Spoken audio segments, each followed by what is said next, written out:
It's day 3, and we're on Kilimanjaro. This is the first time in 3 days that we've had a little bit of signal, so everybody's a little bit chirpier now, and texting and calling people on their phone, because it's probably one of the most difficult things is not having contact with the outside world. But today was probably the easiest day walking-wise. First and second day were really hard and really strenuous, and today was quite a flat walking, so still 7 hours walking, but not as bad as it has been. We've just got to go up that little ridge there, Shira Cathedral, and then we're on our way back to camp, which is the nicest bit of the day. But it has been a lot harder than I ever thought it would be, physically and mentally. I had a bit of a wobble this morning, and I've laughed more than I've laughed in a long time as well, so it's really bizarre. But I think this is one of the prettiest sights we've seen. I mean, there's clouds literally flying past, and it just feels like a movie. Was it worth it? Was it worth it though, mate? But it has been amazing, and I just spoke to my husband for the first time, so I'm happy. Do you think it's quite a responsibility to have to live up to being the national treasure, because it's that pressure Diana felt, which was so much. You always have to be on, you always have to look right, you always have to be on, and it's a lot. So I think it is a good point that sometimes the word national treasure, okay, very nice, thank you very much, but now let's move on. And as to being the wife of, well, yeah, I definitely was lucky enough to be pushed onto the public stage as the wife of, but now 26 years later, I think I've sort of, that's passed, I think. I hope. Do you know, I have to clear this, so I have nothing against anybody that is a wag, or, you know, I don't have this big feud that they say I have with the girlfriends and the wives, because that's what they choose to do. But me personally, I pride myself on my own achievement, so it kind of leaves a bad taste in me then. How will a supporter look at the footballers' wives? I think they get what they deserve. They're stars for us, you know. Of course, the best-looking girls, they deserve that. Hold on. Best-looking girls. Yeah, they do. But it's different for us because you have women's soccer, you know, but soccer husbands, you know, it's not glamorous at all. It's very hard. Do you still follow Newcastle, or have you changed team? Yeah, no, and we're coming up. I still follow Newcastle. God, I wouldn't dare change team. If I wanted to be life-taking. No, I understand one shouldn't. I thought one could, but... No, one can't. You once said, you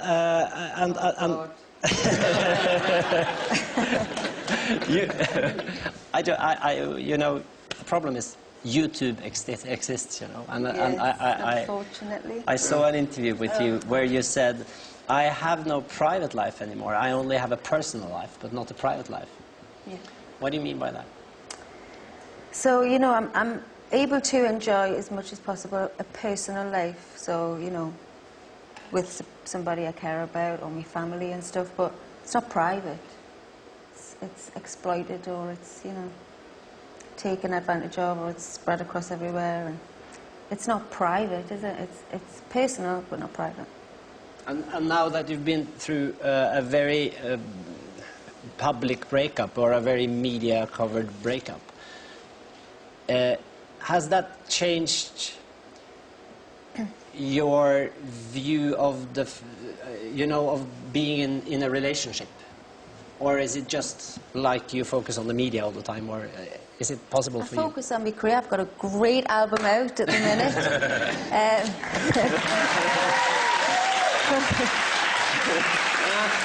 It's called 3 Words. Got a single out here too, called Fight for This Love. Check that out. But you didn't answer my question.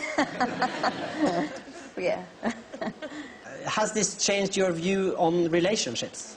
I haven't really had time to think about it like that. I don't know yet. I'll get back to you later, at a later date. Promise me that, okay? What do you think is the worst part of living your life in the public light? Is it, you know, always... I mean, you have private situations, like... I think Cheryl's right. I think it's difficult to date, that's for sure, because anyone that comes up has got to take on the world stage and the paparazzi and have a cleaner background and the taxman, and everything's got to be done. So dinner dates are sort of like, okay, check, check, check, you know, and the men have got to be very strong to come near strong women, and, you know, it's that same old thing that men like to dominate and all this sort of stuff.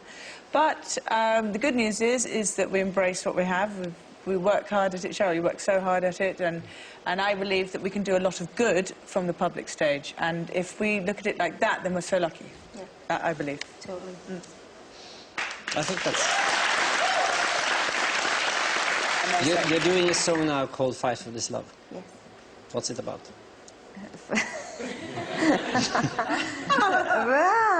About, you know, sometimes it can be, I believe songs should be about whatever the listener interprets them to be about. Because I know from other artists, I've had songs and albums and stuff, and I've interpreted them as, you know, my own little bubble, what they mean, and then I watch the video and I'm kind of like, oh, she didn't actually mean that. But for me personally, it just means that, you know, what the lyrics say. Sometimes things get tough and you just got to fight on. What are you going to do? Give up? Curl into a ball, or you're going to keep fighting on? And my message is fight on. You can't give up and lie down. You just got to keep going. And no matter what the love is, you just got to fight for it, haven't you? I think that's a wonderful answer. Thank you so much. I giggled for the first few takes. I had that nervous kind of quivering in my voice. Because just like the room went silent and everybody was watching, you know, like the pressure was on to deliver this because you're worth it. Then it comes out in a thick Geordie accent. I was going to say, yeah. All you ever hear is the American version of it, so all a bit surreal, to be honest with you, a bit of a surreal day. Because can you say it? Because you're worth it. Excellent, fantastic, fantastic. Right, now, Girls Aloud taking time out till 2010. Yeah. Oh, is that right? That's right. Okay. When you went to make the new album then, were you conscious of not wanting to make a solo Girls Aloud album? Yeah, of course. Yeah, definitely. And the good thing about that is we've always worked with Brian Higgins on every album for the past 7 years. So we have a very specific sound. And even though it's moved on, it's specific because even our voices blended together creates a specific sound. The people that we work with, we all work in the same way. So I was aware of it, but I still wanted to connect with the people that have supported me for the past 7 years. So I didn't want to be too different neither. So it was a bit of one of those, really. I wanted to be true to myself and the music I love listening to at home, which is a bit more, I would say, R&B. Yeah, yeah. So I kind of made a pop R&B record and hoped to keep everybody happy. But I've absolutely, whether or not this is going to work, I don't know. You never know. But I've absolutely had the most fantastic experience making this record. And better so that doing it solo as opposed to with the other girls? It was hard in the beginning because it was something obviously new and it's a challenge and it's scary. It's scary not being guarded, but also really liberating and different after 7 years of doing the same thing. It's like, wow, God, I'm there writing stuff and yeah, so bittersweet in a lot of ways, but just a fantastic experience. I've seen there were a couple of pictures in some of today's newspapers of the outfits you wear in the video. One of them, really? Yeah, it was in Metro, the free newspaper that give away at the radio station, railway stations. And one of them looks like you've got nails sticking out. Yes. So, yeah, oh my God. It's Agent Provocateur. Oh, is it? It is. It looks fantastic. It's a corset and it actually was spiky. Yeah. And the spike screwed on. So somebody's It's a little bit lethal. Somebody's job was to screw on your spikes that day. Yeah. God, and they got paid for that. Yeah.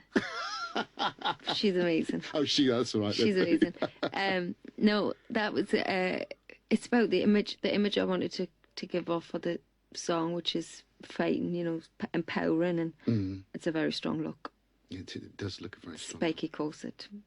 So, with this ridiculously busy schedule, do you think you'll ever stop and consider raising a family? Definitely. Yeah. I think that's more important to me than anything else I do. A lady who is about to take to the stage at London's Wembley Stadium in front of 70,000 people. It's the gorgeous Cheryl Cole! So Cheryl, this is a bit of a different one, really. You're about to go on stage right now. Yes. iconic Wembley Stadium. I know, amazing. How are you feeling? I feel really pumped up, actually. I've been watching a little bit of what's going on, and the vibe seems amazing, so I can't wait. Who have you been watching sweaty so far? hands. Don't say that. Who have you been watching? A little bit nervous? Tiny temp. I'm really nervous, actually. Really? I'm excited, though. My adrenaline's pumping. That's the bit that gets you through, isn't it? Yeah, The adrenaline. that's the whole rush of it. Do you have any pre-show rituals? Rituals. I have a little thing I do with the dancers. Let me just tell you, Kesha, with her dancers, rolls around naked in baby oil. With glitter. Yeah. Whatever floats your boat. Whatever calms you down Yeah, right before that gig, you do exactly. it. What do you do with your dancers? I just do a little, let's have a good show, a little Okay. pump-up talk. Yeah. Get everyone in that Get vibe, everybody in in the that mood. moment, say, right, let's do this. Yeah, it's Oh, exciting. brilliant stuff. Right, I won't keep you too long, because I know you've got to get on stage real Right. soon. Are you going to be working on another album soon? I'm actually recording new stuff at the moment. Okay. I haven't set anything in place for the next album, but I'm recording new material, and it's really exciting. Okay, is there anyone here on the lineup today that you'd love to do a collaboration with? Obviously, will.i.am was here earlier on. Yeah. Are you already hooked up with him? Yeah. Anyone else? Do you know what? Everyone, I would love to work with anybody on there. Honestly, on this stage today, Dizzy Rascal. See a Dizzy Rascal collaboration, that would be brilliant. Rihanna, I would love to do something with. Usher. Okay. I mean, I'm not counting me chickens or anything, but... But hang on, you're Cheryl Cole. Surely you can just ring up Usher and go, hey, we need to work together.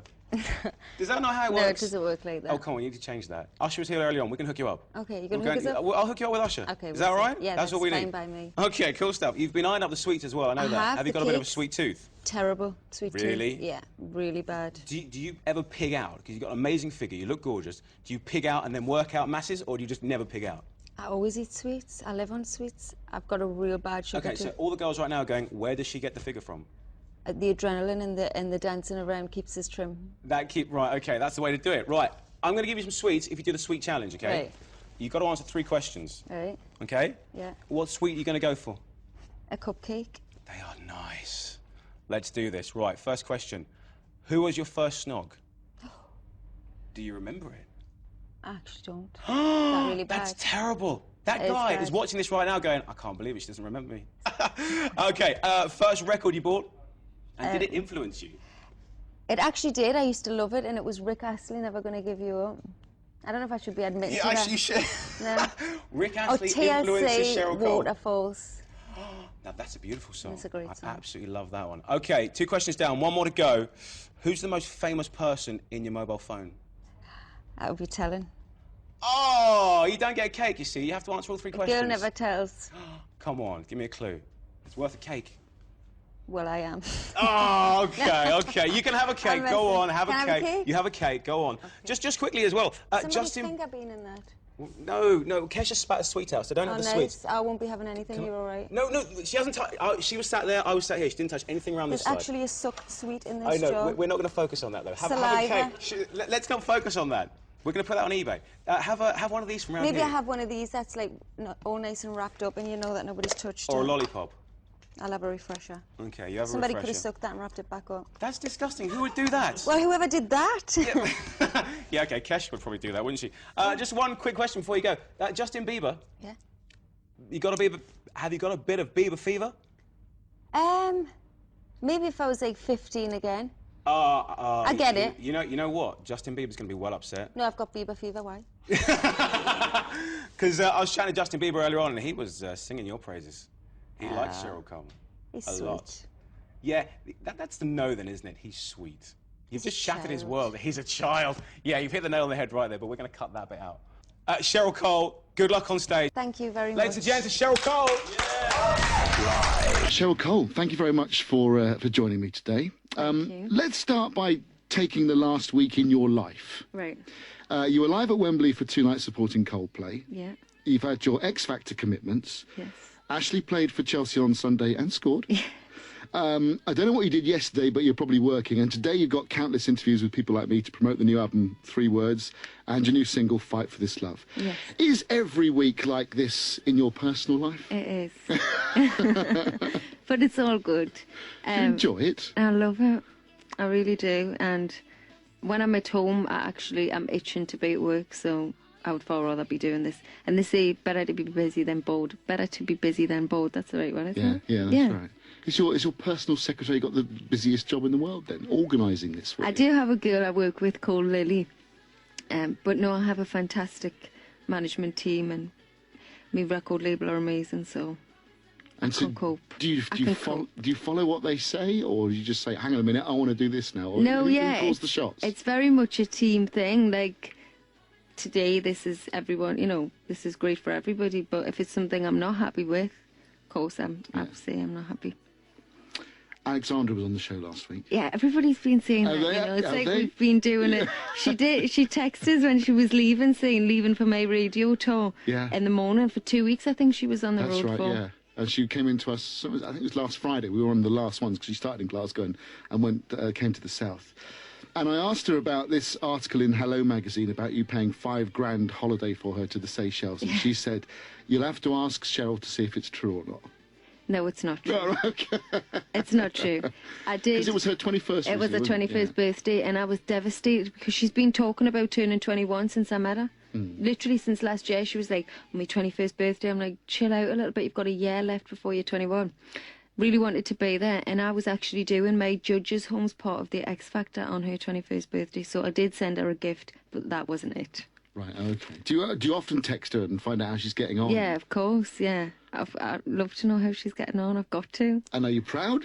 Extremely. There's no other you know, like, when we used to do stuff with Girls Aloud, like, whether it was our choreographer or someone from the record label or someone from management, would have this look on their face when you come off stage, like they were so proud. And I could always see the look in their eye, but never relate to it, if you know what I mean. Mm-hmm. But when I was mentoring Alexandra, I got that feeling. So it was like I could feel it from their point of view, how it feels for them to watch us. And I've still got that feeling. I seen a video for the first time the other day, and I could have burst with pride. It's like, there's no bigger buzz. That's part of where it's the only reason I love being on the X Factor, if I'm totally honest, is the buzz of watching a talent grow and you being part of that talent is an amazing. It's almost on par with doing it yourself.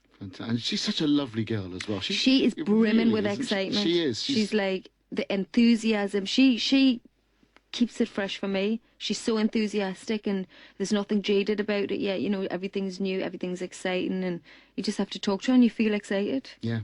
Well, let's talk about X Factor for a minute, because boot camp starts on our TVs this weekend. Yes. Are you allowed to tell us yet which group you're going to be mentoring? I don't think so. Okay, no. I thought that would probably be the case. Anybody that stands out already that you think, aha? Yeah, and it's the same people everybody's talking about.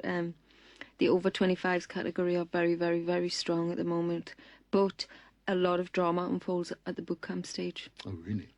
A few surprises in there. So how far are you ahead from what's being shown on our screens? We are about 3-4 weeks ahead. Right. Yeah. And how is that kept a secret? How are the contestants who are no longer in boot camp? They have to sign something? I don't actually know, you know. I really don't know how that works out. I think obviously the media don't want it to be out there because it's a bit like someone on the radio saying the football score before someone's got home, I suppose. People enjoy watching And it would spoil it. It would spoil it for everybody, yeah. It's no point, really. And I suppose that's taking up most of your time at the moment, is it? Yeah.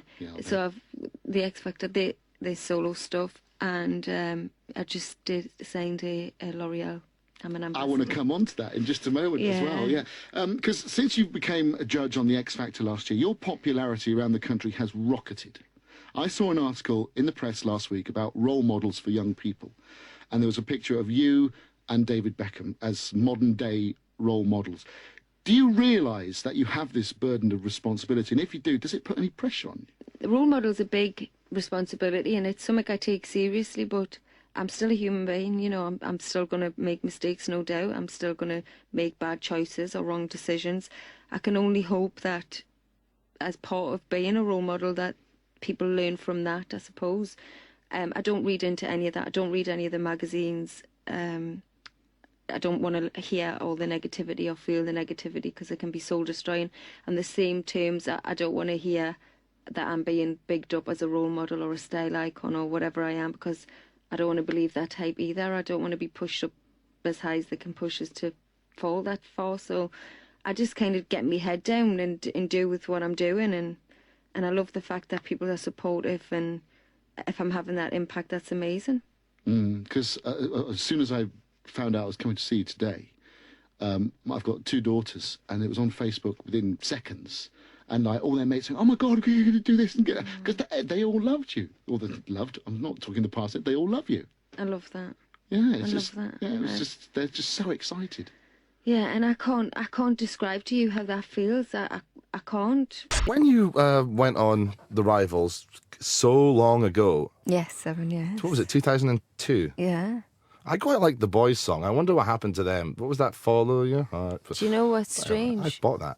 One of the a guy from the show auditioned last year, and a guy that was actually in One True Voice auditioned for X Factor this year.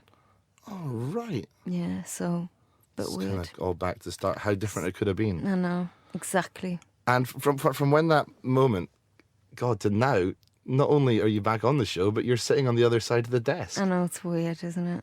You are the Jerry. You're the Jerry. Actually, I don't know if I want to say that to you or not. I like that. So, do you think the boys will win this year then? I hope one of my category wins this year. Can you still not talk about this? No. All right. In fact, Tony Cowell told us on the radio station. Oh, anyway. did he? Yeah. Oh, really? He's our man in the gossips. If you can't talk about it, I'll just ask Tony because he knows it all. So, World Cup next year, Yes. you'll be going. As a Scot, I'm pretty damn jealous about that because we're not. Oh, I know. Do you think a wag, when you get referred to as a wag, Yeah. does that... Well, the Annoying you? term wag means Wife really and girlfriend. wife and girlfriend, and I suppose I fall under the wife category, don't I? So, in a way, I am a wag. Depends what you mean by a wag. We don't have any in Scotland, really, that I can think of. You must have. Yeah, but it's not, same profile. we need to get to You need something, to and then get we'll get some better wags. It's the player. You need to get some players. Yeah, I know, Cheryl. Don't start about that because there's nothing we can do about it right now. You've depressed me. Don't worry, Newcastle got relegated last season, Oh. so I was depressed then too. I heard, but I think you'll go back up. I don't you? think so. I hope so. We have to. You get to go? Not as often as I'd like, no. You I watch used on to. telly. I used to go a lot. So that's another one of your things that changed in your But I life. hear from my dad all the time. Do you get like text updates from him? Yeah, but I get like technical updates, like if he had passed the ball to so-and-so and stuff I really don't understand. Even now you don't No. understand that? But if you asked Ashley about a key change in a song or something like that, he wouldn't know either. That's true. Yeah. Did he have any input into the new album? No. None, zero, none. When I tell you tone deaf, I mean he's tone deaf. Really? Does he? Have you ever caught him singing along to your songs? Singing along to other people's and wishing that he really wasn't. Because he destroys it. Your album is called 3 Words. Yes. And I thought quite a nice question would be, what would the 3 words be that you'd use to describe yourself? Oh. And actually, what are the 3 words? Is something else I want to know. Well, the 3 words for the album are a lot of different words. When I was trying to come up with a title, a lot of it was 3 words. And it's also the title track of the second single. Okay. So it seemed to work out well. 3 words I would use to describe myself. Somebody did this thing on me recently. I'll do it to you. And they say, what is your favourite animal? Okay. Do you have to say it out loud? Yeah. Oh, dog. Why? Oh, because they're friendly. They like cuddle up to you and stuff, and they don't. I don't know. Is No, that come the on. right answer? Come on, keep going. They can be your best friend. Yeah, I suppose they're there for you maybe when other people aren't. right.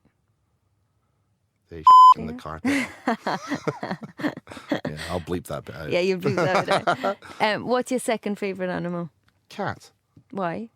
Well, because I had to, and I don't know, kind of the same. They're less maintenance. Right. They're friendly as well. Yeah. This is One more? It's another animal. No, another. Oh, one more thing. They weren't really that moody, Right, I found. right. Okay, so the first animal is how you view yourself, Right. which is friendly, Yeah. cuddly, Yeah. there for people. Yeah. You could be people's best friend. Mm-hmm.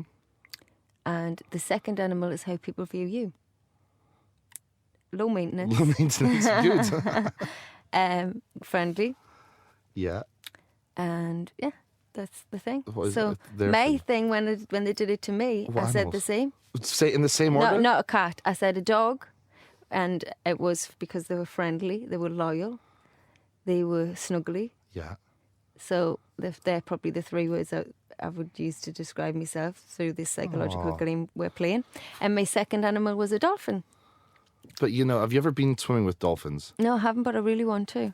I always wanted to as well, Right. but I heard that, like, they constantly go to the toilet. Oh, what, there and then? Yeah, all the time. Oh, no. And see, I don't want to do it anymore. Oh, no. Oh, no, but they're lovely.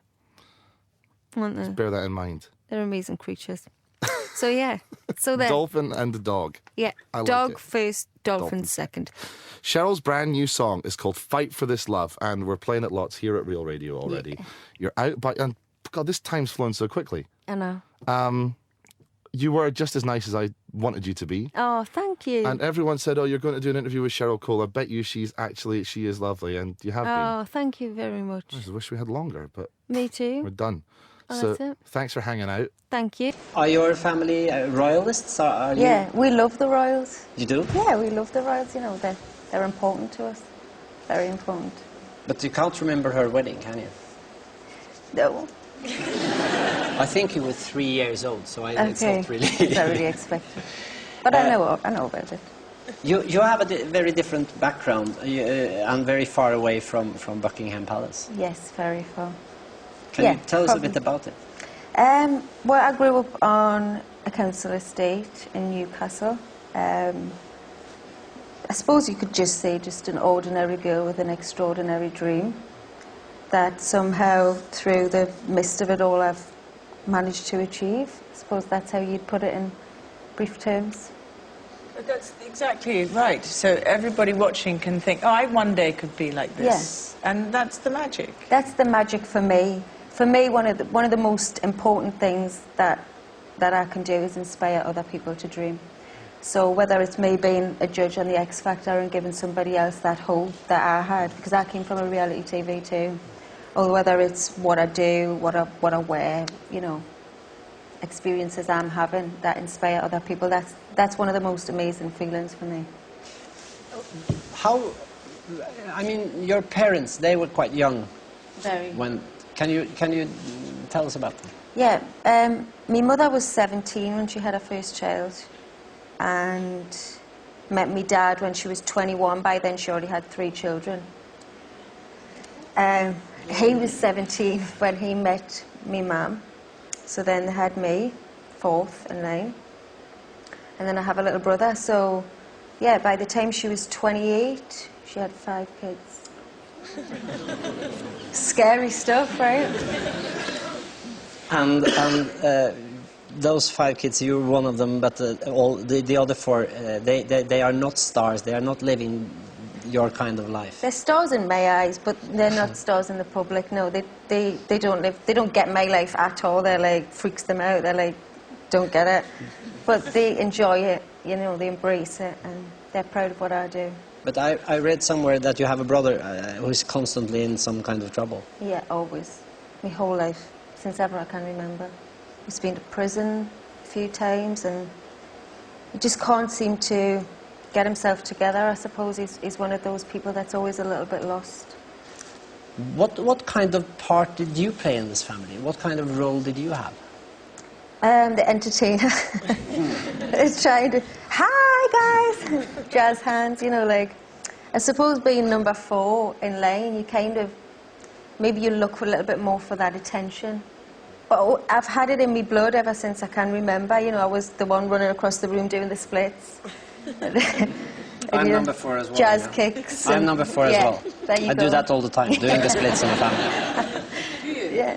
Splits. Well, not Box literally, but I understand what you're saying about trying to be the entertainer. Yeah, and try to, you know, lighten things up, I suppose, and listen, I can do this, and I can sing, and I can dance. And They call you a national treasure. Very much so. Do you think your background has... Do you think that your background has anything to do with that at all? Do you think that's... it's a very big title to give somebody, you know. it's amazing, and I couldn't want anything more than my country to be proud of us. You know, what more could I want? There's nothing more I could want, and it's amazing, but I don't view myself like that. I don't wake up and think, you're a national treasure, or, you know.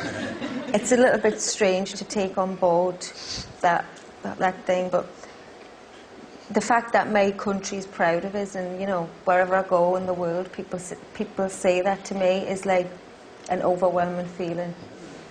You're also partly famous because you're the previous wife of Ashley Cole, the football player. But you don't strike me as the typical footballer's wife, in a way. No. I've always had... Have you felt like that? I mean, do you compare yourself to the other, you know, what they have some term... Wags. Wags, yes. Yeah, no. I've always had... again, I would say it goes back from my background, a great amount of pride and independence. And I kind of strive for that. I've always wanted that. So to be tagged as a label as somebody's wife is really derogatory, I think. And I'm my own person. I'm successful in my own right. I don't need to be labelled as the wife of somebody else. I'm me, and I work hard. So I don't deserve that tag. I just said to Cheryl, hi, it's great, thanks for having me here. And she went, oh no, thanks for coming down and working so hard. Pff, are you kidding me? No, you come all the way from Scotland, didn't you? I did come from Scotland. That's lovely. You've got a lot of fans in Scotland, as you know. I'm a fan of Scotland, which is good. I've been to, and I found this strange, because Girls Aloud concert I thought was going to be mostly girls.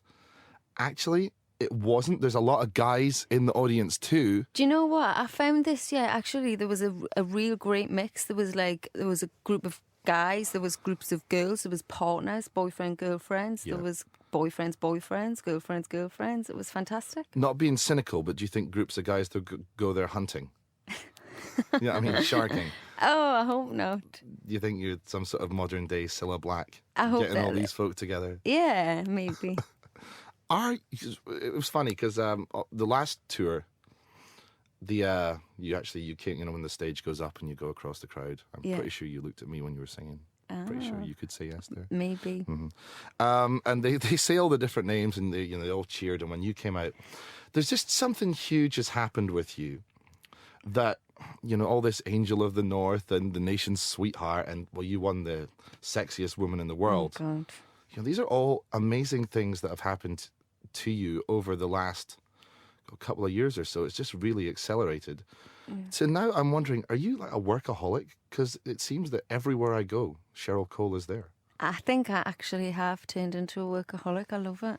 And when I get a couple of days off, I'm itching to get back to work. At one point, it used to be me screaming for time off, and then I have a few hours off, and I'm like, okay, why haven't I got an email? Why isn't something happening? So, are you a BlackBerry or an iPhone girl? I'm a BlackBerry.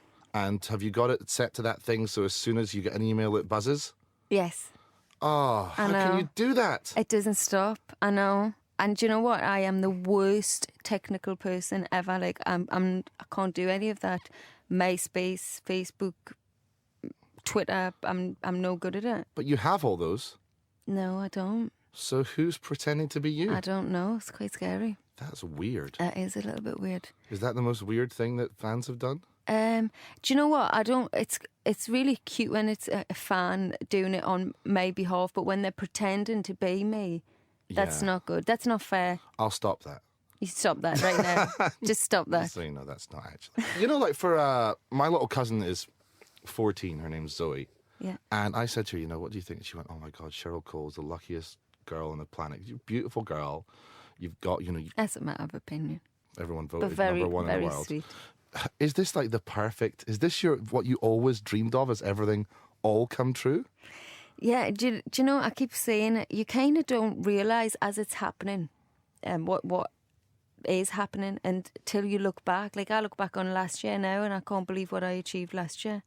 I look back at the Girls Aloud tour now, and I can't believe that we actually achieved that, and we sold out that many. So it's kind of like you look back, and then you realise you don't realise as it's happening. Yeah. But it's definitely everything I dreamed could possibly happen and more. I think more. Are there downsides to the life of Cheryl Cole, though? Yeah, of course. You know, I'm still a human being. I still have girly problems. And So how do you go to the shops? Like, how do you go to the supermarket? I don't. I could go online. So you just do the online, Yeah. shopping? Yeah. And they come to the door. And what about when they come to the door and go, oh my God, look who it... You, even answering the door, Yeah. you probably have to smarten up.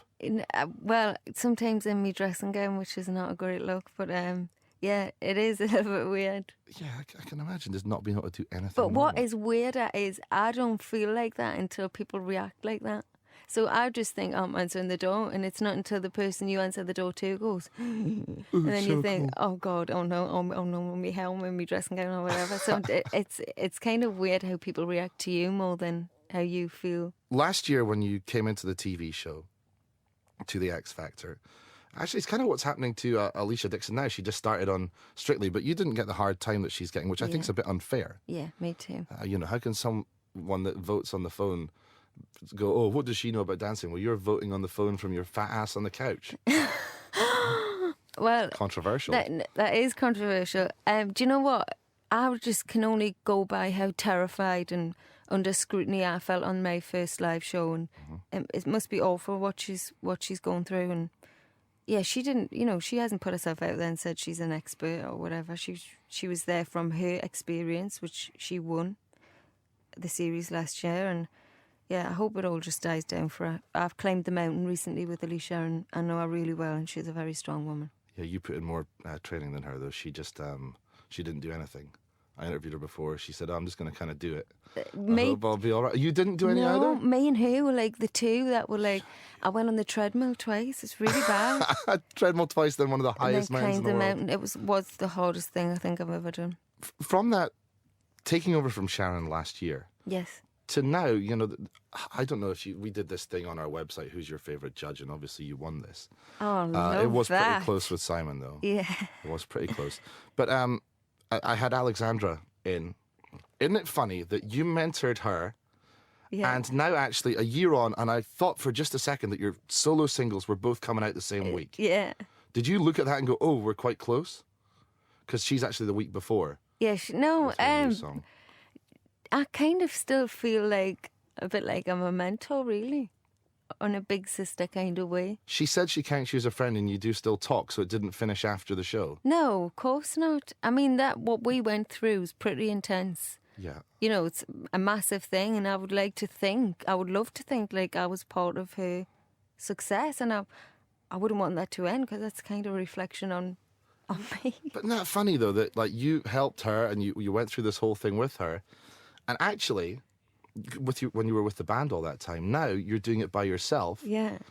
You're kind of not starting again, but I imagine a whole different experience. It does feel like I'm starting again.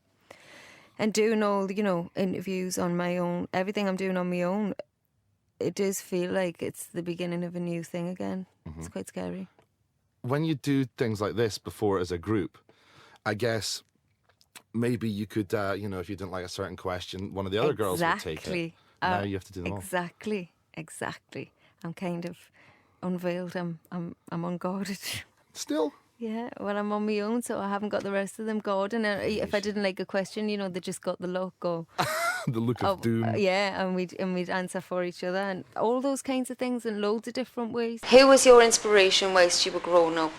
When I get asked that question, I can't really seem to think of one person that I would say was an inspiration. I used to love watching all their back in the day programs like Smash Hits and all of that, and just thinking, wow, that's what I want to do. And I suppose you get inspiration from everywhere, every type of artist inspires you. On a personal level, I would say my mother. So yeah. Got another question from the chat. Kieran Bryan asks, what song makes you feel better on a sad day? Oh, that's a good question. I think pop music makes you feel better on a sad day. But no, it depends what mood I'm in. I tend to have sad albums as opposed to sad songs. So I would put on an upbeat album.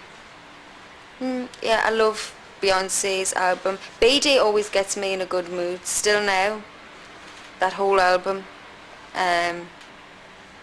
Yeah, I'll just put, I've got like a thing at my house which is called a jukebox, and it's just a button that I press and I can put random songs on. Just music in general, I think, lifts your spirits. Very powerful. Shall I move on? Move on. Why you keep laughing? Some of the questions that are coming through are really, really funny. Alex asks, snog, marry, avoid, Simon, Louis, Danny. Ooh!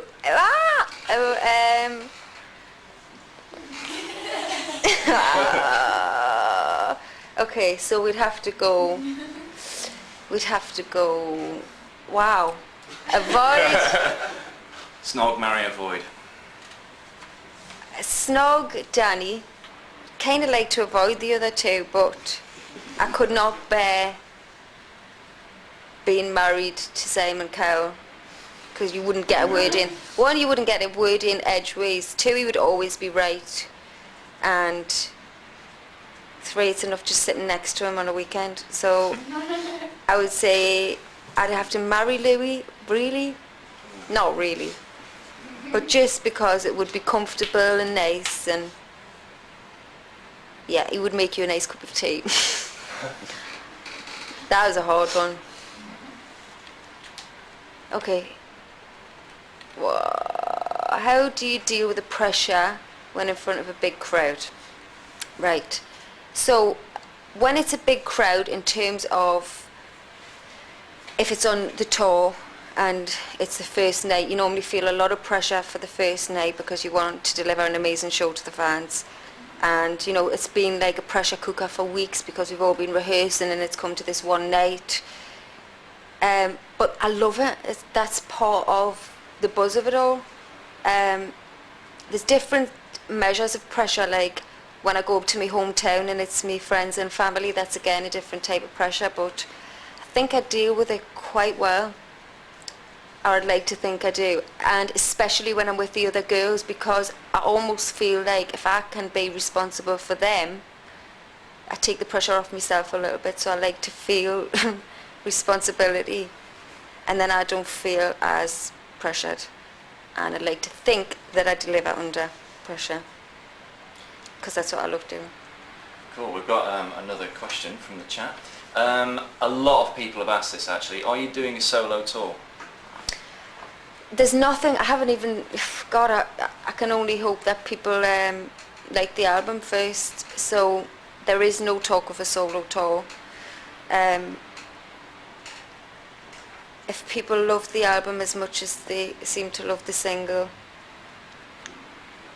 then I hope so. I would love to do some gigs, definitely. There is no talk of it yet, but we say if you all enjoy the album, fingers crossed, then yeah, I'd love to. Yeah. I'm so useless with technology that I can't even press the button the right way. If you could go back in time and change anything, what would it be and why? And that's from Sam. Looking very smart there in your picture, Sam. No, I wouldn't change anything, because I think everything happens for a reason, and you should learn from things that happen, and you shouldn't have regrets. So I would be giving you false information if I said I would change anything, because I wouldn't. Maybe sometimes you wouldn't like things to be how they are, but they make things the way they become.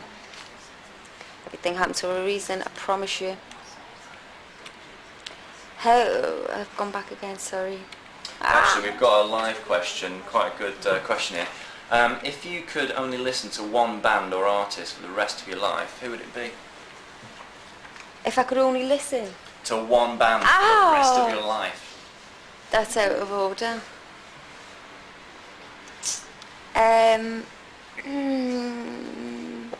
Beyonce. I think she would fulfill everything that you needed, really. She would give you them, because that, me personally, I love watching like massive performances with, you know, all the dancing and the pyrotechnics and all of that, and she could do that, but she can also give you those spine tingling, emotional, ballady moments. So I think she would be pretty fulfilling, but I would hate it if you could only listen to one artist for the rest of your life. It's like torture.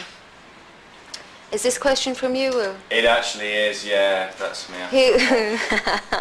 Who is your favourite? It doesn't look like you used GHDs on your hair or something. Yeah, it's a couple of years old, that picture. Who is your favourite famous Geordie? I would say Ant and Dec. That's two. Oh, that's but I love them. Yeah. I really love them. And I love Alan Shearer. And I love Sting. Good Could go on. choices. But thanks for the question, Will. Oh, pleasure. What is the best advice you give to a new female band on the music scene, and do you miss Newcastle? That's from In Stereo. What is the best advice? The best advice I could give you is you need to find something that is different from anything else that's going on. So for example, if somebody came out at the moment that looked like, dressed like and sounded like Justin Timberlake, like nobody's gonna take much notice because we've already got a Justin. So you need to kind of fill a void, you know, something that's not happening and make it exciting. Just something fresh. Everyone's always looking for something different, and it's so hard anyway, being a girl band and trying to, this industry full stop's hard to make it into. So if you're coming with something that's happening, you're going to find it harder. If you're coming with something that's fresh, that's the easiest way forward. I would say just find yourself your own little groove, and good luck with it all. I hope it goes well. Lucy. Looks like she's blown a kiss on a picture. How do you give your hair so much volume and make it last the whole day as well? L'Oreal Elvive. Nice. Very good. Because you're worth it, Lucy. Beautiful. I've got another live, a question that's come in on the live chat. Do you have a TV guilty pleasure? I certainly do. It's fast becoming John and Edward. No, The Hills. The Hills is and The City. And I'm over the moon that this series is back to back. So I get home after X Factor on a Sunday. I Sky Plus'd it, and I watch The Hills and The City back to back to wind down. Nice Sunday evening. Nice bit of drama, take it off your own life. That was from Naomi, by the way. Thanks, Sorry, Naomi. Forgot to mention that. There's another one from Sarah. What's your favourite memory since working on the X Factor? It has got to be Alexandra singing with Beyonce. I mean, that moment, and especially because it was everything coming to a head. It was the final, and it was everything we'd worked towards for the past few months was coming to the end of my first experience, and she was incredible. Like that feeling, that rush, would you say, of just being proud, relieved, happy, sad, everything all just came to a head at that moment in time. So that is definitely one of my best moments, so far. What is your earliest childhood memory? My earliest childhood memory is probably be of all the family, all brothers and sisters, because there's 5 of us. I've got 3 brothers, 1 sister, and we used to watch The Chronicles of Narnia. So that is a strong memory of me watching that, maybe around Christmas time. How old are you? God, I must have been, it was before we moved, so I must have been like 4, 5. And what about as a child, did you have any idols? Idols, I get asked this quite often actually, and I wouldn't say I had one person that I particularly idolised. I just loved music and loved theatre and all of that. I didn't really have, no, I wouldn't say I had one person that I idolised. Because a lot of people idolise you now, so I think That's that if scary. they're famous when they're older, they'll probably ask you about, and get the answer of you, won't they? So. Well, as I've gotten older, like I've realised what that phrase means more, I suppose. Yeah, it's amazing to be thought of like that. So where did you grow up? You grew up in Newcastle. And what was your first house like? My first house was on a row of houses, small. You come in the front door, you go up the stairs. There was 3 bedrooms upstairs. Little tiny little bathroom. Bunk beds we had. Did you have share rooms? Yeah, because there was 5 of us, and obviously Mum and Dad always have to have their own room. Yeah, and the oldest get their room because they want the privacy a bit more and stuff. So there was always, 4 of us kicking about, and bunk beds we had. Who did you have to share with? I shared with my little brother, my sister, and my middle brother. So the older brother had a bedroom. We all had bunk bed, bunk bed, bunk bed, bunk bed. A bit crazy, but it's all fun. Yeah. What about sports? Did you play any sports when you were younger? No, I was hopeless. Really? Useless at sport. I hated PE. I used to write myself notes. I probably shouldn't be saying this, but I used to write myself notes from my mum, pretend like I could be excused. You've got to tell people not to do that. Don't do that, that's very bad. Do not take my influence. What's your most embarrassing moment? Oh my God, I was seeing a boy from London for a little while when I was about 16, 15. Probably the worst age for like embarrassing moments to happen to you. I took him to the Newcastle train station for him to come back to London, and as we were saying bye, I like went to give him a kiss goodbye and the door shut on my head. Nice. It's not embarrassing at all. Did you get bruised? Or The door shut. Yeah, I had a bad head, but I didn't care. Me confidence was bruised. I was like waving him goodbye, and that was his last memory of me. My head trapped in the door, and I can still cringe now thinking about it. God. What about a near-death experience? Have you had any? I once nearly choked on some honey in Paris. I saw that on Extra Factor. Yes, and I really thought I was going to die. Like, I thought for those split seconds, I was meant to die in Paris in this chair. This is it. Why did you have to do it? Because you had a sore throat? I had a sore throat and I wasn't feeling very well. And I'd kind of got a bit addicted to eating honey out of a pot. Like, it just become a thing to do. And it was sliding down my throat, but it was closing my windpipe. So it was like nobody could hear because I couldn't make a noise because I was choking. Were you on your own? No, Nicola, Kimberly, the choreographer, they were all chatting amongst themselves, having a laugh, and I was choking to death.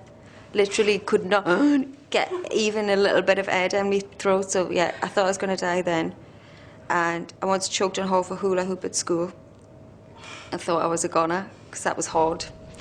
And I thought I might have died up the mountain when I climbed Mount Kilimanjaro. A couple of times I thought, I was supposed to be one of those. You got quite ill, didn't you?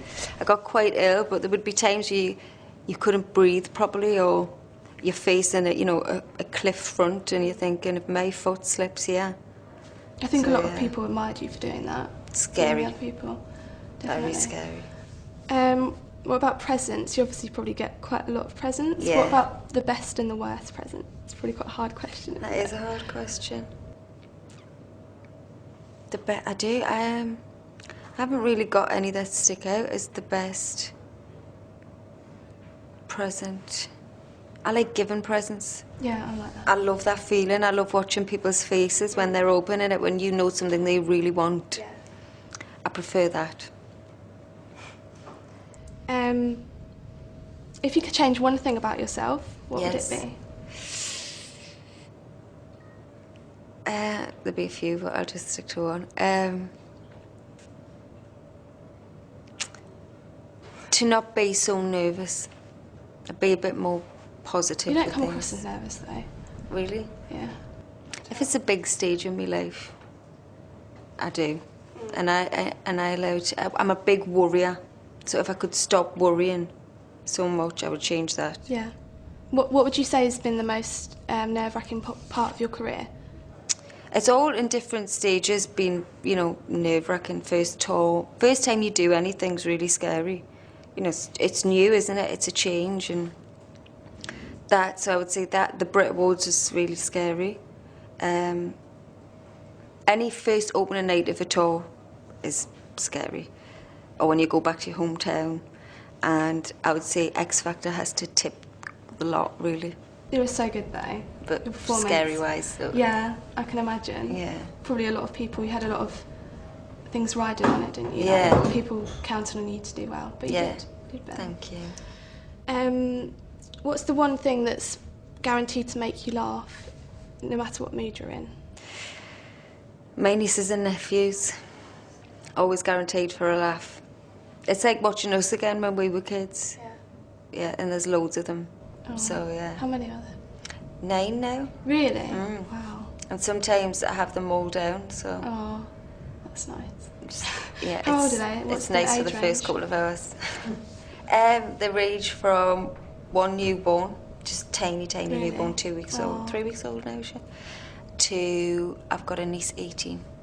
I'm most happy when I'm at home watching the TV in a tracksuit or something cosy, you know, snuggly jumper, cup of tea, biscuits. I know that might sound really dull, but that's when I'm happiest. I think. When I'm on stage.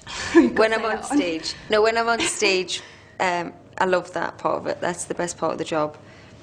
But when I'm most content would be at home watching TV with the dogs, yeah, and a cup of tea and snuggly clothes. What about your ideal night in or out? Ideal night in. I like it when you get that, because I don't really watch that many movies.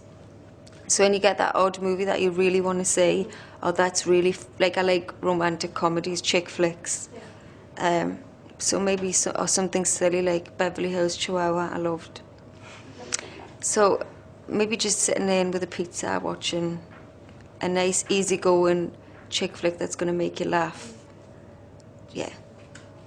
How do you cope with all the media attention that you get? I don't read it into it. You can't read into it either way, really. You know, sometimes it's really negative stuff which I've dealt with in the past, and sometimes there's some really overwhelmingly amazing stuff. But you can't allow it to affect you either way, really. No. You just have to do what you do. I hope people enjoy it. And You have got like a huge fan base. Like me being like a teenager, you can see it online and everything. So many people, there's just so many forums and on Twitter and stuff like that, and people make online websites about you. And have you heard of amazing. Chim? Oh, have I? Yes, they have. We love Chim. They have banners and everything. They do. They're a proper full-on force. They've been writing that for like about 5 years. Quite 4 years. It's amazing. We always look for Chim banners on the tour. What about Channy? Have you heard of that? You haven't heard of that? No, what's that? You and Danny. Oh, really? Yeah. There's a couple of websites. Oh, that's brilliant. A couple of websites of you and Danny. You'll have to write down the details. You'll have a little look. Yeah, it's interesting. Yeah. I'm glad I was the first one to tell you about that. No, I never knew anything. Okay, these are more of the random questions. Right. If you're invisible for a day, where would you go and what would you do? Good question. I try and cram everything into one day. What would I do? I'd like to do something really interesting. Maybe go into Simon Cowell's dressing room and say what phone calls and stuff he's making or what he's saying about my acts. That's a good one. But he'd probably tell you to your face, though, wouldn't he? No, Probably, but if I'm invisible, he doesn't need to know that I know. That's true. I like it. Get some info. I'm quiet. If you could be an animal, what animal would you be? I'd be a dog or a dolphin. Why? Why? I don't know. They're my favourite animal. They're my two favourite animals. A dog. I would be my dog for the day because he just gets treated so well. Really? He doesn't have to do anything. Eat his dinner, get stroked. It's an easy life, isn't it, really? Oh, it's lovely life. I'd like to be Sleep in my front of the fire, take himself out for a wander around the garden, come back, do it all again. What about dreams? Do you have any reoccurring dreams? I have really vivid dreams. I have had reoccurring dreams, none that I can think of right now. But I have had that before where I had the same dream like a few weeks running. But I have dreams where I feel like they're really real when I wake up. Oh, I don't like that. That's really weird. You know, I have that quite a lot. You know, when you wake up and you think, either thank God I'm in bed or why couldn't I just stay to sleep for 10 more minutes? So yeah, no, I get that quite a lot. Yeah. What about if you had one wish? What would it be? It's quite a hard one, isn't it? I count my blessings. I don't need any wishes. That's a good answer. I'd wish for everyone to have a wish. If you could have any other job, what would it be? No. I wouldn't want any other job. But if I did, it would probably be on the other side of the fence to what I do now. So maybe A&R or finding new talent and That's good. choosing songs and all of that stuff. Yeah, because I think you said before that you wouldn't mind doing that when you're older. Yeah. Like a bit older. I really enjoy that side to it, and I've been able to experience it a little bit doing what I'm expected to do on the X Factor, and the buzz of it, like the buzz of watching Alexandra perform, Yeah. is as much of a buzz as doing it yourself. I think out of all the judges, you probably seem to care more than the rest of them about your acts, and you kind of go through the same motions as them. Yeah. Which I think is quite Yeah, good. maybe that's, yeah. I don't know how you can't, though. Like, it confuses me as to how they can't. I think some maybe think it's business, so it's just an industry, so... No, you're not good. No, you need to make sure your acts are on it. And care, yeah, of course I care. Okay, finally, if you could trade places with someone, who would it be? Me dog. Buster. What about a person? Person. Beyonce. Beyonce. That's a good one. Yeah. Just so I could dance and sing like... Girl Aloud, the nation's favourite X Factor judge, and she's here on the cusp of becoming a chart-topping solo artist with her single that's out this week, Fight for This Love. 3 days to go till Sunday and the charts are revealed. We've got a very good feeling about that. And that's of course off her album 3 Words, which is out this Monday, the 26th of October. A lot of people have been asking what the 3 words actually are. We might find out later, who knows. I've got a suspicion. But it's not me that's interviewing her, it's you. So we've received your questions all week, and it's not too late. You can ask any question you like right now, anytime during this webcast, in the chat just below this video. Just keep it clean and include your name with the message so you can receive a personal response. So, without further ado, I give you the fabulous, the one and only, Cheryl Cole. You should do this more often. So I'm going to start reading some questions, yeah? Okay. So this is from Simon. Hi, Simon. Hi, everyone, by the way. I hope that I answer some interesting questions. What career path would you have chosen had you not been a singer? Right, so if I hadn't been a singer, I would have definitely have stayed in the entertaining realm. I love entertainment. So maybe dancing, I would have probably chosen. Or if I had been good at school and I had a bit about as academically, I would have chosen science, maybe something like forensics. I know that sounds weird, but I find it really fascinating how you can know from like blood splatter patterns and all of that gory stuff how somebody died. I find it fascinating to watch. Having saying that, had I be doing it, maybe I couldn't cope, but I'll move on. Right. If you weren't famous now, would you ever consider entering the X Factor? No. When I did it back in 2002 with Popstars, The Rivals, it wasn't as scary, I don't think, and it wasn't as widely known. Like, there'd only been one Pop Idol and one other Popstars, which wasn't live, it was the HESA programme. So I don't think I quite knew what I was letting myself in for at the time that I did my audition. And now that there's a live audience and stuff in your first audition, I think that answer would have to be no. I don't think I would put myself out there. So that was from Becky. Thanks, Becky. From Ryan, have you ever had the urge, move swiftly on? Right, this is from Ahmed Martin. I hope I pronounced that correctly. Do any of the contestants remind you of yourself at that stage? I think all of the contestants at some point remind me of myself or how I felt at that stage. You can just see it in certain points. I wouldn't say anyone specifically. Joe reacted really similarly to what I did when he was told he was in the final. But I think that's probably like a northeast mentality thing. But no, I can definitely see in some of them how I felt back then.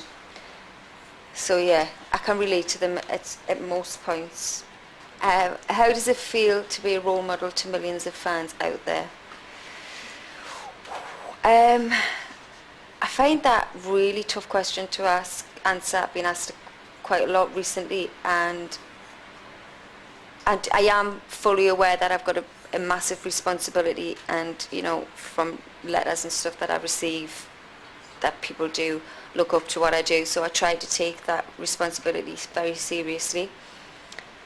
But yeah, I find it a bit overwhelming at times, and I just hope that whatever I'm doing, whether I am doing something good and people can aspire to be doing that, or whether I am making mistakes, which I'm sure at some stage I will do, and bad choices, that people also learn from that too, because nobody always does the right things all the time. We have a question from the chat. What was your favourite outfit from the Fight for This Love video? I think my favourite outfit from Fight for This Love would have to be the military jacket look. I found it really strong, and it represented what I wanted it to on the video. So it would be the military look, and that's why I try to incorporate that, you know, that look into my performances and stuff, because I feel like that's the one that gives off the most of what the song is about, that fighting spirit and that strength. So thank you for that. We'll do the next one? Yeah? Right, from Meg. Hi Meg. Could you give me some advice on where I should start out? I started out in my bedroom with a brush, so it's a good place. Yeah, you should definitely start with yourself and the music that you love until you feel comfortable enough to maybe send out demos, or, you know, a lot of people don't have the facilities to be able to do that. When I was starting out, I had a management company in Newcastle, a small management company that would take me to little venues. Like there's a place in Newcastle called Metroland, and I used to perform there on a weekend. So I was lucky enough to have that kind of backing. So if you can get, maybe even if it is just a small independent management, or you have some sort of a device to send out a demo, you know, start at the very beginning. You've got to walk before you can run.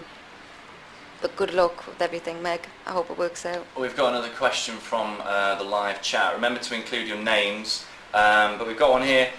Do you recognise people in the crowd on your tour? Yeah, I do. Yeah, I do, actually. It's always quite funny, especially when you see, if some of them have come to like 4 or 5 gigs, and you see them on each gig, you definitely recognise them. Especially, you know, the hardcore. I know you hardcore Girls Aloud out there, and I've seen you for years, so I definitely recognise you if it's come from one of you lot. If not, yeah, I recognise people. And then I see them sometimes other places, and I'm like, oh, hi, Hannah. And she's like, you know my name. But yeah, I do have a good memory. What made you want to be an X Factor judge? From Natalie. I've found that watching people grow, if you like, and helping bring out other people's talents is as much of a buzz as doing it yourself. And that is the reason I absolutely love being an X Factor judge. Initially, I wanted to do it because I felt like I could help, because out of everybody, I was the one that had been in that position. And that drew me to wanting to do it initially, but now I just absolutely love the buzz of being part of making somebody's dream. It's nothing quite the same as that feeling. Oh, I've went backwards, sorry.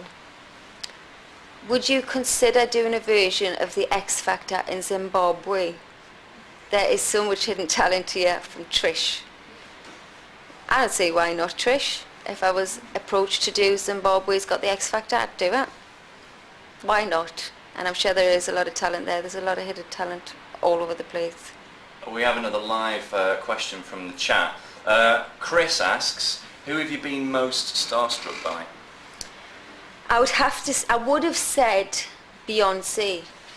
I turned into an absolute fool when I seen her. Like, couldn't speak properly. Really embarrassed myself. But then I went a step further when I seen GZ the other week at Wembley. I was backstage and I could see him coming towards us, and I don't know whether it's because I'd wound myself up for like 2 days thinking, wow, I'm going to watch GZ perform, or the fact that he just has got this presence when he approaches you. But I started screaming, there's GZ, and turned me back on him. So yeah, a little bit starstruck and also very embarrassing. And yeah, GZ must have thought I was slightly weird, but it's fine. I let him off.